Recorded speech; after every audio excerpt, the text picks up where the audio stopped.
Neelam linens and garments limited. आप इस company को देखो।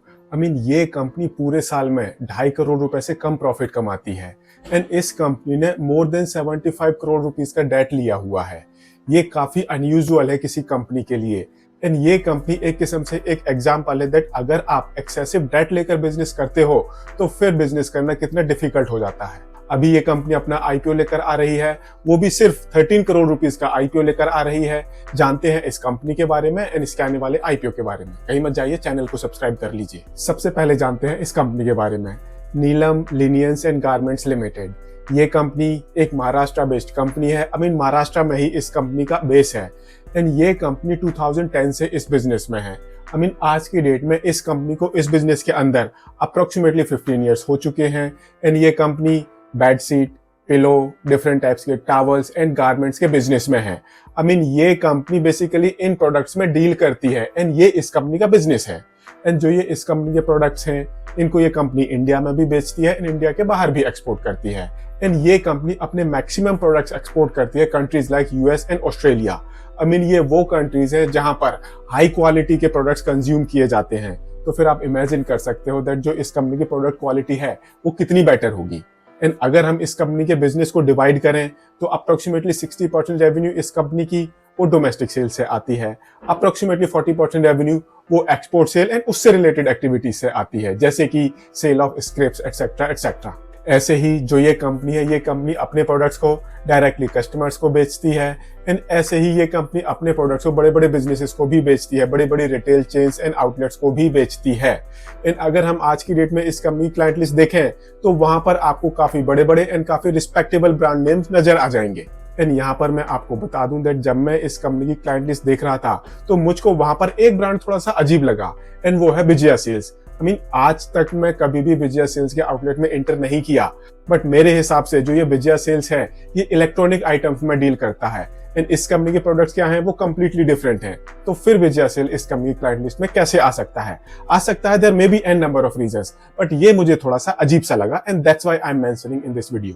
एंड अगर हम इस कंपनी की रेवेन्यू को प्रोडक्ट वाइज देखें तो इस कंपनी की 67.91% रेवेन्यू आती है बेडशीट से, 3.47% रेवेन्यू आती है पिलोज से, 0.74% रेवेन्यू आती है टॉवल से, 0.37% रेवेन्यू आती है हैंड टॉवल एंड नैपकिन से।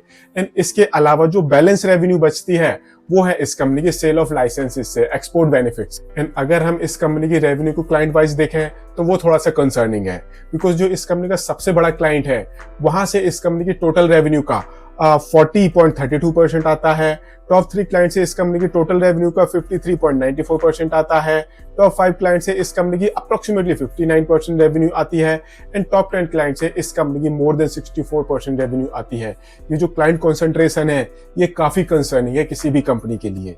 एंड जो ये कंपनी है, ये कंपनी 48.52 करोड़ रुपीस की वैल्यूएशन पर अपना आईपीओ लेकर आ रही है। सो हमने कंपनी के बिजनेस के बारे में जान लिया।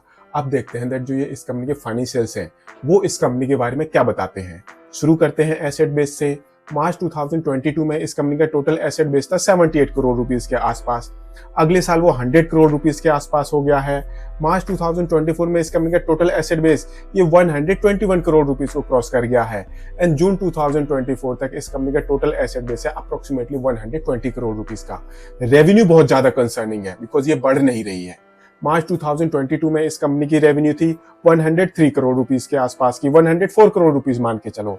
अगले साल इस कंपनी की रेवेन्यू हुई है 105 करोड़ रुपीस की एंड मार्च 2024 में ये वापस 105 करोड़ रुपीस के आसपास ही आप मान के चलो। जो इस कंपनी की रेवेन्यू है वो एक किस्म से फ्लैट है, वहां पर हमको ग्रोथ देखने को नहीं मिल रही है।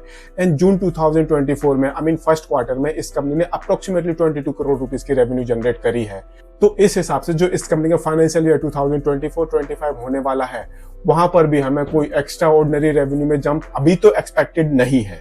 अब अगर हम इस कंपनी का प्रॉफिट देखें तो मार्च 2022 में इस कंपनी का टोटल प्रॉफिट था 2.99 करोड़ रुपीस का। अगले साल बढ़कर 2.37 करोड़ रुपीस का हो गया है। मार्च 2024 में 2.46 करोड़ रुपीस का है एंड इस साल जून के फर्स्ट क्वार्टर में इस कंपनी ने अप्रोक्सीमेटली 80 लाख रुपीस का प्रॉफिट ऑलरेडी कमा लिया है। तो रेवेन्यू एक किस्म से फ्लैट है, प्रॉफिट भी ऑलमोस्ट एक किस्म से फ्लैट है। तो ये बहुत बड़ी कंसर्निंग बात होती है किसी भी कंपनी के लिए, बिकॉज अगर आप बिजनेस कर रहे हो, आपकी सेल्स नहीं बढ़ रही है, तो इससे बड़ा कंसर्निंग फैक्टर और कुछ नहीं हो सकता। एंड यहीं पर आज की डेट में इस कंपनी की जो बोरोइंग है वो है 75 करोड़ 66 लाख रुपीस की। ये इस कंपनी की प्रॉफिटेबिलिटी के हिसाब से बहुत ज्यादा है। अगर हम इस कंपनी का ऑपरेटिंग कैश फ्लो देखें तो वहां पर भी हमें कोई अच्छी पिक्चर नजर नहीं आ रही है। मार्च 2022 में इस कंपनी का ऑपरेटिंग कैश फ्लो था 5.82 करोड़ रुपीस का। अगले साल ये 11 करोड़ रुपए से नेगेटिव हो गया है। मार्च 2024 में ये सिर्फ 42 लाख रुपीस का था, पॉजिटिव था।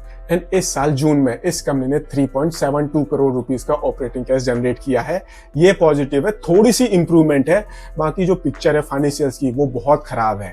अगर हम इस कंपनी के मार्जिन्स देखें तो ये कंपनी 7.63% के एबिटा मार्जिन्स पर ऑपरेट कर रही है, 2.4% के पैट मार्जिन्स पर ऑपरेट कर रही है, 10.48% की रिटर्न ऑन इक्विटी है एंड 13.69% की रिटर्न ऑन कैपिटल एम्प्लॉयड है। तो जो ये मार्जिन है ये भी कुछ एक्स्ट्रा ऑर्डिनरी नहीं है। ये इनफैक्ट जो ये इस तरह की कंपनियां हैं उसी के पैरेलल में ही चल रहे हैं। सो बेसिकली जो ये इस कंपनी के फाइनेंशियल्स हैं ये काफी कंसर्निंग पिक्चर प्रेजेंट करते हैं। एंड यही रीजन है दैट इस कंपनी की जो रेवेन्यू है वो 100 करोड़ रुपीस से ज्यादा की है। स्टिल ये company less than 50 crore rupees के वैल्यूएशन पर अपना आईपीओ लेकर आ रही है।